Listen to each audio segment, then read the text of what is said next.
I'm just looking at a report here right now from the joint practice that it's going down in Nashville, Tennessee. Bears will play the Titans on Saturday. And the tweet, and there have been a few. I will use Adam Hogg. Caleb Williams on fire to start practice versus the Titans. 6 straight completions and 9 of 11 overall. The incompletions were a throwaway and a drop. Ball being spread around. 8 different receivers have caught a pass from Caleb. And it's interesting. We were having a little fun with Danny Parkins yesterday. I told him to give me a 20-second hit on Caleb Williams. And he basically said, don't worry about everything else, all the consternation over left tackle and safety and all the things with the stadium, stuff like that. You got Caleb Williams. And I thought about that. It really still does all come down to the development of Caleb Williams and if he goes to that next level. Does it feel like he is poised to do that to you, Clay Harbor? It does. And it talks about what Ben's saying. It's like, do you feel comfortable with Caleb? And he's like, I think Caleb's shown growth. And he's like, it's a never-ending thing. To me, it's like the Sisyphus pushing the rock up the hill. It's never going to get there. If it does, we're going to push it right back down and keep pushing. That's the mindset you get from Caleb. And I love these joint practices. You're getting to see Robert Saleh. I played against Robert Saleh, played with him on the Jacksonville Jaguars. He was my linebacker coach for 3 years. He comes from that Pete Carroll, that Gus Bradley system where you have the cover 3, a lot of disguises. You'll have maybe some fake blitzes. You'll have a lot of things to work with. You got that wide 9.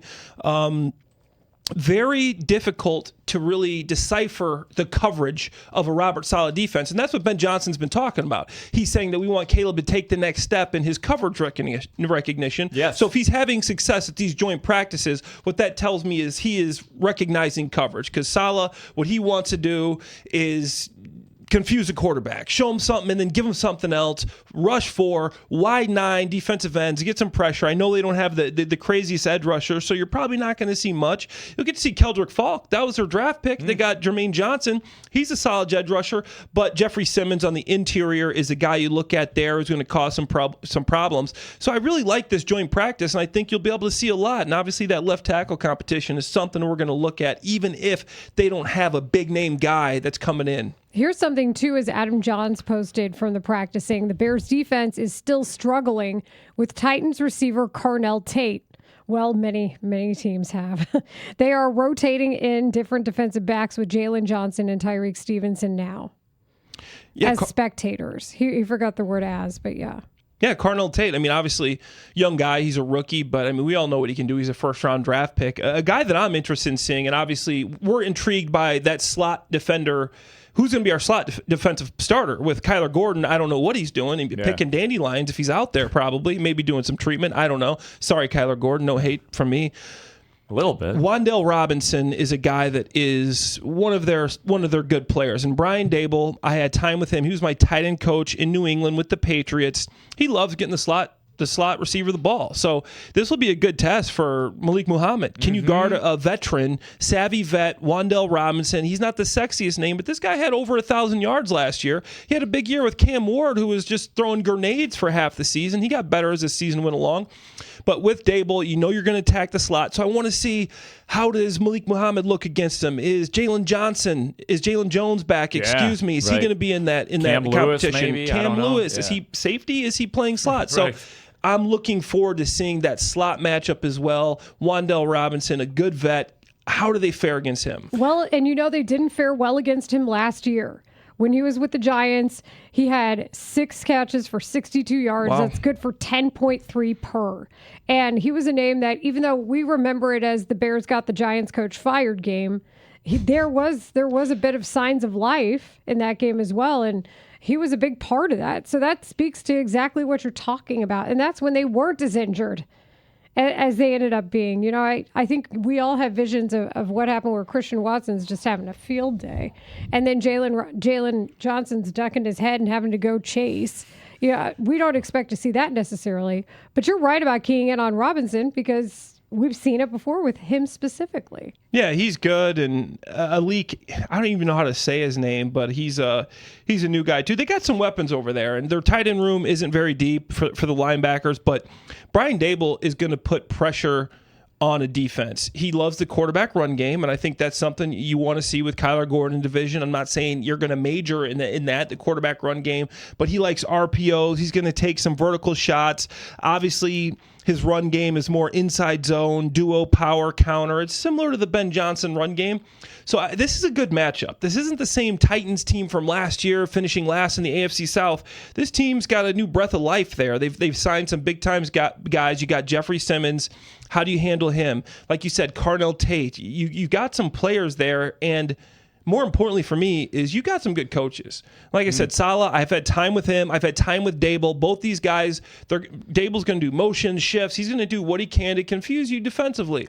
For a nickel defender, how do you fit the run versus motion this way versus motion that way? There's so much on your plate there. I really like to see how Malik Muhammad figures out this offense. Yeah, they're just they are putting him in every position. They're like, sink or swim. Yeah. And it's been interesting because we've seen the hot and the cold, and that is the essence of a rookie, I suppose. Clay Harbor in studio with us, 9-year NFL veteran, co-host of the Big Pro Football Show and the Chicago Lead on CHSN. He is joining us here on Rahimi and Grote on 104.3 The Score. Just so people know, because we were talking about left tackle, we're always talking about left tackle. This is the report from Brad Biggs of the Tribune.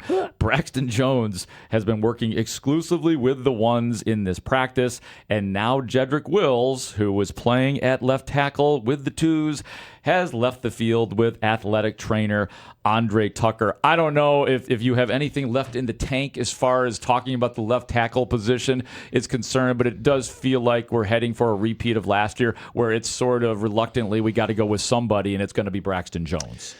Beginning of the year, the offseason, I looked at the free agents, I looked at the draft, and I said, they don't got many options here. And people are saying they didn't really get the left tackle situation. If you looked at free agency, the best option was Braxton Jones. Crazy enough, there wasn't much out there. And then the draft. The way the draft fell, there wasn't much left in the draft at that time you're picking to take a left tackle. So I was all on board with Braxton Jones. I hoped him coming in with an offseason, being able to use the weight room to strengthen. There's a difference between getting better and getting back. And this offseason was spent getting better.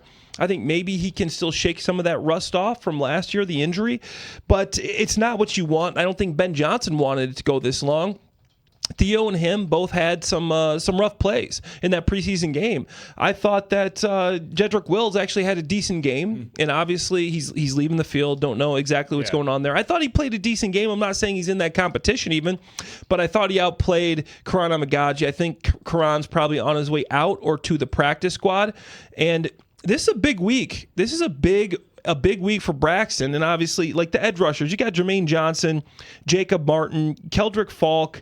Maybe they'll line up John Franklin Myers out there at the edge occasionally. He's a guy that's a little versatile, but you got to show what Ben says.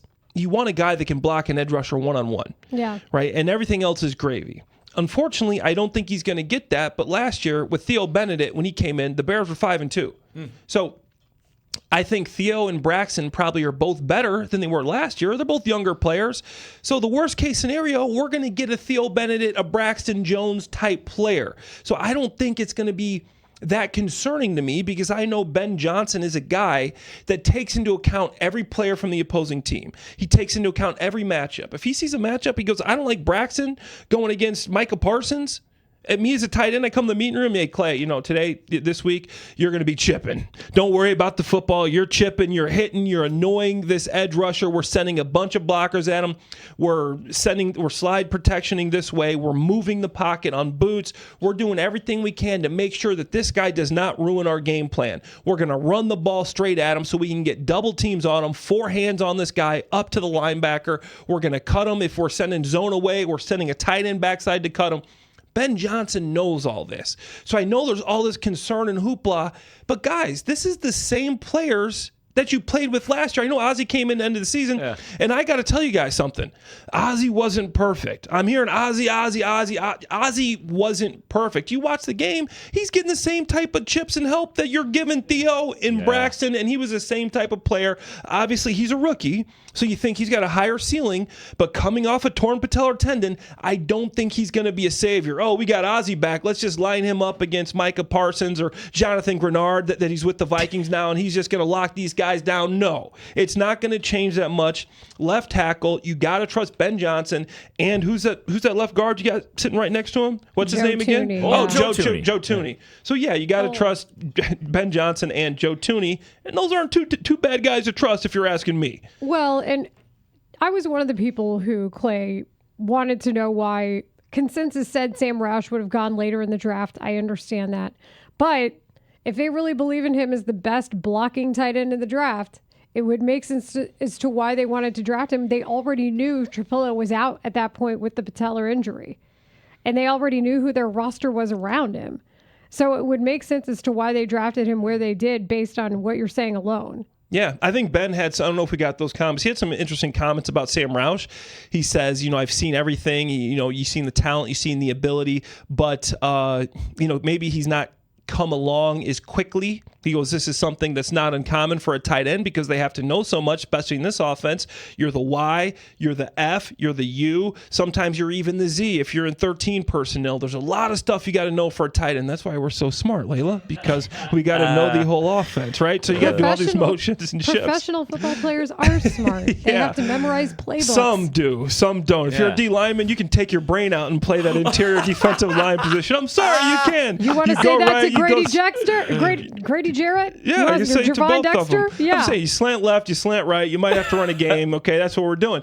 But Sam Roush is a guy, I was impressed with him last game against the Bengals. He showed some serious pop blocking, Layla. You're exactly right. He is a guy that's going to be able to help you on that edge. If you still want to get Colston and Cole out, you can bring in Sam Roush, and he can help you blocking. And he caught a few passes and shown that run after catch stuff that we know he has. Well, and I think before we get to the Ben Johnson comments, Ray, and we are kind of getting news as it comes along here on the show because the practice is going on right now. The biggest fear is that half the field is taken away because your left tackle is not good at blocking and he's going to flush Caleb Williams out of the pocket. And then everything is going to have to go to the right. I just don't want half the field's options downfield to be negated from what we've seen already. Is Caleb Williams tremendous at trying to find somebody when that happens? Absolutely. But in an offense that I would like to see work, I don't want to see that happen. Yeah, absolutely. And I think, luckily, there's two things. You got Neo from The Matrix back at your quarterback. We've seen this guy get out of some crazy stuff, Grody. Oh, yeah. You know what I'm saying? More elusive than I ever knew. Honest to God. Who knew? Yeah. It's wild. He's that fast and that elusive. Fast and that elusive. And once again, you got a veteran back there in your offensive line, Joe Tooney, my former roommate. I always have to throw that one in. That is just so intelligent, and he knows when his left tackle is going to need some help, and if he can give him help, and he'll be able to tap Bradbury and be like, hey, I might have to leave you a little bit soon here so I can get out there. And then the final trump card is Ben Johnson, just knowing when to move the pocket, know when to slide, protect to the left. So Joe Tooney's also going to have eyes. The whole offensive line is sliding this way, so everybody's got eyes that way. If you slide right, then you don't really got extra eyes. You got the left tackle on an island. If you do slide right, you want to send the running back there to help Chip to be that second line of defense in case a left tackle gets beat. And if I know this, guess who else knows this? A guy named Ben Johnson. Yeah. Yep. He is the fixer of all. We got to take a break here. When we come back with Clay Harbor, not just a 9-year NFL veteran, but let's add that to the roommates with Joe Tooney. Let's keep that in mind. That needs to continue to be out there. That is actually pretty cool. It is. That's very cool. Go ahead, Clay. No, Joe Tooney and Ted Karras. It was we had three guys in our house. Ted Karras is still playing when we played the Bengals, and so it was me, Ted, and Joe. It was pretty fun house. Gronk would come over all the time. He loved playing beer pong with us. Yeah, beer pong with Gronk. With Gronk, Gronk never missed. The best beer pong player I think I've ever seen in my life, and I'm pretty dang good if you ask me. That's this awesome. is incredible. That is the least surprising thing I've ever heard about Rob Gronkowski. Well, But how is it that we've gone on the air with Clay how many times before we find this story out? I've told this story several times, and Gronk's exactly who you think he is. Nah, I hit another one. Nah, I hit another one. And the guy's just laughing. He's just an absolute bro. I assume you've seen the Family Guy episode that he's on, and they just bro him up the whole he's like beating people up. That's and exactly guzzling who he beer. is. He plays a bully. I'm sure he's not really a bully, but he's not a bully. He's He's Jocko, right? Yes. Like that's what he is.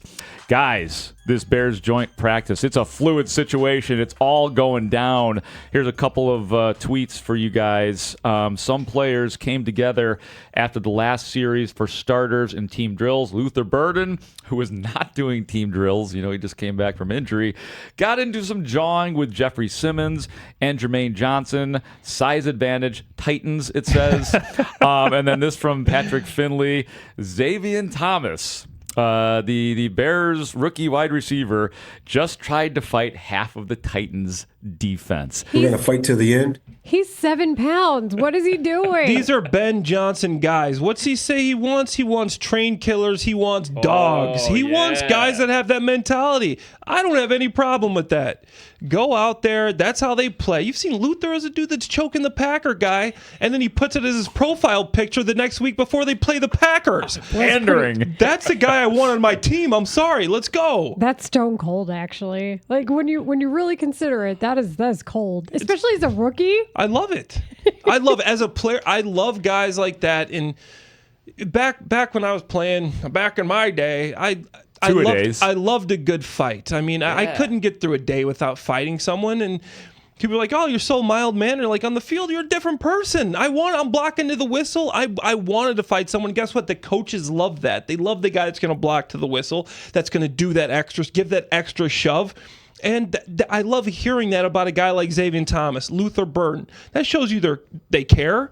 That shows you they're in it. They're watching. They're listening. They're defending their guys. I love all that. And then Luther, he don't care. Big Jeffrey Simmons is, Grote? Yeah. And Jermaine Johnson. These guys are massive. So let's go. No fear. Well, in the meantime, then you've got guys just quietly doing their thing. Veterans after career years. We've talked about it quite a bit. Wani talked about DeAndre Swift's camp. You got to talk to him on Monday. Yeah. Mark at the Take the North podcast. Really Yep. cool that he got to come down and talk to you. Loved it. And then apparently Ben Johnson finally started talking about DeAndre's camp today. Yeah, no, I think he and I just had the conversation the other day. It's the best I've seen him this time of year. And you look back at a year ago, he was very explosive, and yet it takes a little while to gel between him and the offensive line. I think he's accelerating his vision here at this point. I think Coach Studesville's been fantastic for him, just with the reads and being able to know the intent of where we're trying to hit things. He bounces it when we're supposed to bounce it. He hits it right on the spot when it's there, and then he cuts it up. I think he's doing a really good job right now. We just got to get him to that first week nice and healthy and ready to go. I think he's primed for a big year, though. It does feel that way, man. I mean, all signs point towards it. He ended up having a very good last year after a slow start, those first 4 games, and then Ben Johnson and both those guys, DeAndre Swift and Kyle Monungai, figured it out. It does feel like this could be his best year, man. Absolutely. And I mean, you look at the last few years. When he was with the Eagles, he averaged 4.6 yards per carry, 200 yards receiving. You look at him last year, 1,087 rushing yards, 4.9 yards per carry, which is a full yard better than the 3.8 he averaged the year before, and 299 receiving yards. So this is a guy, what I've noticed differently this year is they seem to be moving him around a lot more. You see him motioning out to the slot, motioning out to the X or the Z, and then that's great. Why? Because you can get Tom Brady, not to get off topic, used to love a running back motion before every play, a shift or a motion. Running back starts out wide, bring him back. You have to follow him. You have to tell me what you're doing. Exactly. Because if a linebacker's out there and he comes back in, it's man-to-man. If a cornerback's out there, the cornerback stays, most likely at zone. So he loves to do that. Now I'm seeing Swift do a lot of these things, these motions, these shifts. It gives you say you're taking a multiple choice test, Grote, and you got 6 questions. So you got 6 answers you could take. Now it's down to 2. Yeah. It's A or B. I can pass that test. It makes it a lot easier for the quarterback to know what he's going to do. I think there was a play against the Packers last year where Bears ran pre-snap motion offensively. So you know exactly where Spy was going, I think. And then they still ended up running a play to that exact spot, and then it failed. Or it was vice versa, where the Bears knew exactly where somebody was. They were following somebody else on the other side. I forget what exactly it was, but it was something where motion telegraphed exactly what that play was going to do. And they still didn't either succeed on it offensively or defensively. But that's exactly why. It gives you a tell as to what the plan is. And it confuses the defense, firstly, and especially if you got a younger defense. I mean, they have to do this on the run. If you switch the strength of the defense, and that's why it's so important to have these smart tight ends like Cole and Colston, you can double shift these guys and you switch the entire call, the entire strength of the defense. It has to flip instantaneously. I know I talk about these defensive players being dumb, Grote, but you have to be intelligent to know when you got an offense that motions as much as Ben Johnson does. He was in the top 10 in motions last year. This year, I think he'll be in the top 5 because this team is so much better operationally. Now you get to the line, you can do more things, but it also tells you a lot of what the coverage is. A lot of, what the calls or what the blitz is. Yeah. If you motion a guy and you got the slot cornerback blitzing, and now you motion now you know he's blitzing because he's just sitting there at the line of scrimmage. He's not going to move. If he runs with you, obviously he's in coverage. So there's so many things. When you're a rookie, even you don't know exactly what you're looking for, but you get to 2nd and 3rd year like Caleb. Now you're starting to realize, you're starting to put all these things together. These are clues. These are hints to exactly what the defense is doing. You got answers to the test before the ball is even snapped. And I think that's what Ben Johnson's talking about when he says he wants Caleb to be better with his coverage recognition. And all that starts as soon as you get under that huddle and you start the motions and the shifts. Real quick, while we're on that topic, because I thought that was interesting as well, and he was glowing about Caleb's leadership. There was more of that today. Bears coach Ben Johnson was asked for one thing. I have not heard this yet, so we will collectively listen and react to this. Asked for one thing he'd like to see quarterback Caleb Williams improve on before week 1. There is no in line here. This is a continual process that we started well over a year ago now, and we're just continuing to build on things that we see that he's doing well and things that we feel like he can get better at. So I alluded to it a couple days ago. We're honing in this week in particular on some of the situational work and coverage recognition. We'll get through this block and we'll sit down and we'll reassess where we're at and what we need to focus on going forward. How has he improved specifically? Well, yeah, I think that's been probably the best thing so far this camp. Just the anticipation, the timing, the understanding where we want to put the football. He's not afraid to fit it in the tight windows. He trusts his pass catchers.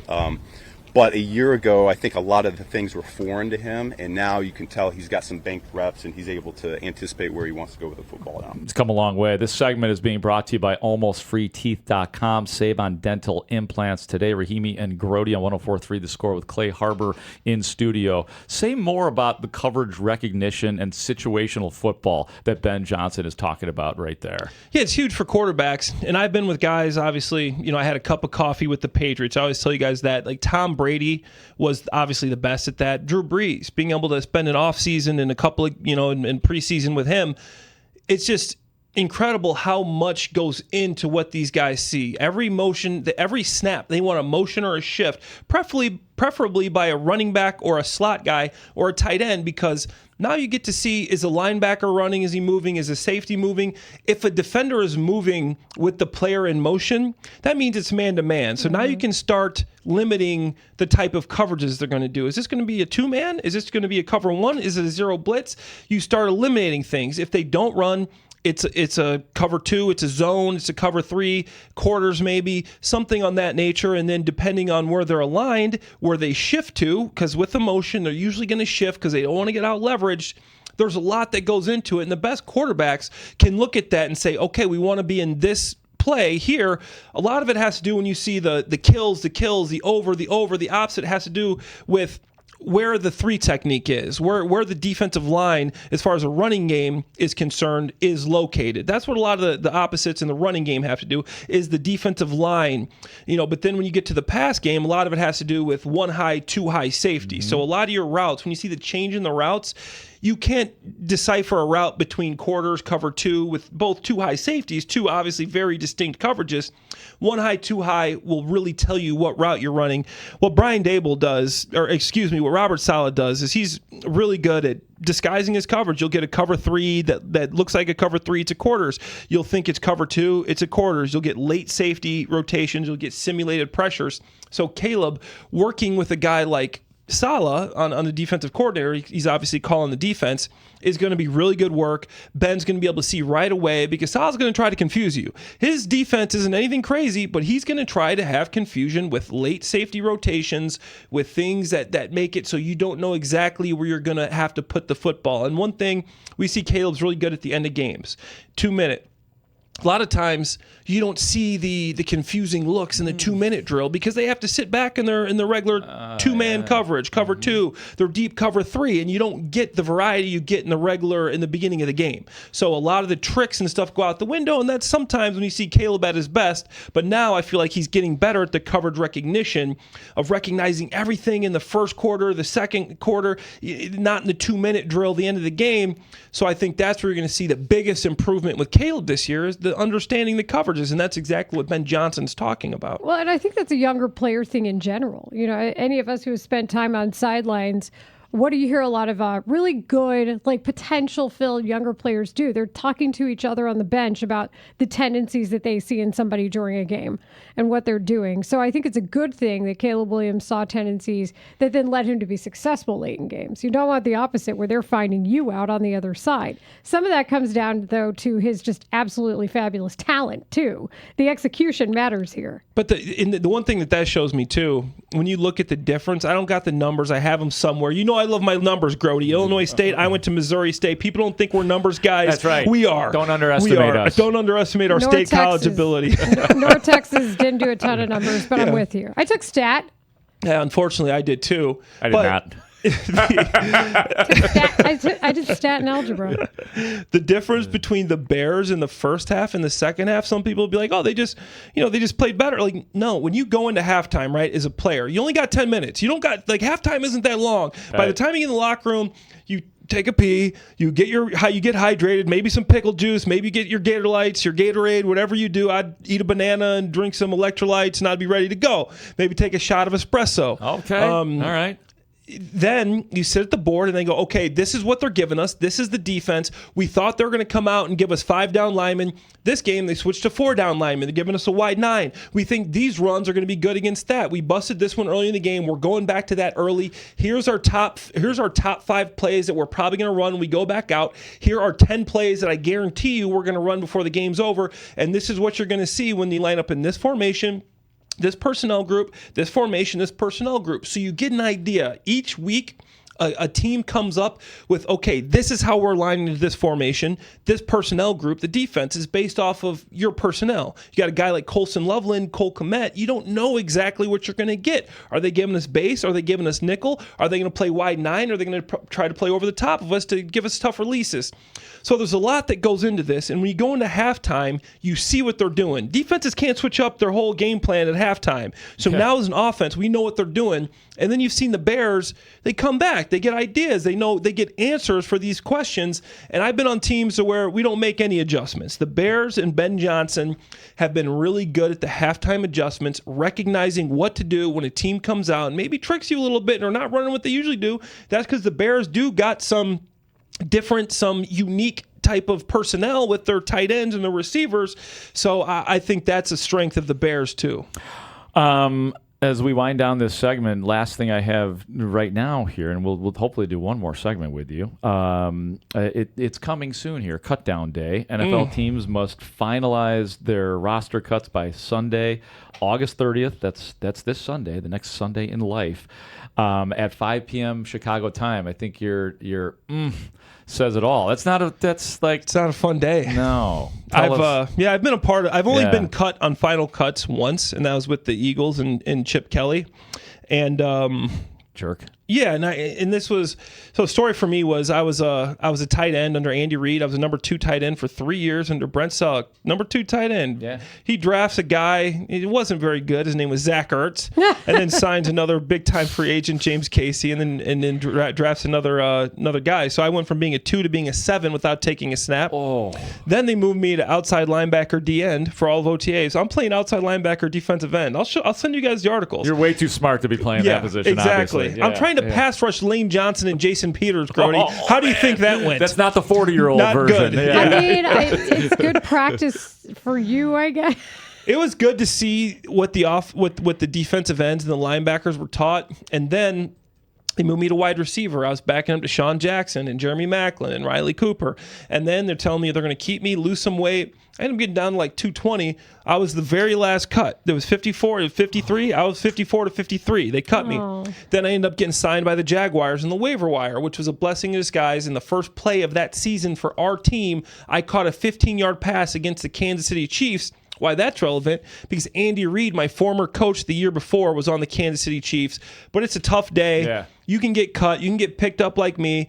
Put the film in the preseason. Every game matters. Every snap matters. These personnel men, they scour the film. So if you get cut, if anybody's listening from the Bears, I know you're at joint practice. If anybody you got the score on, keep going.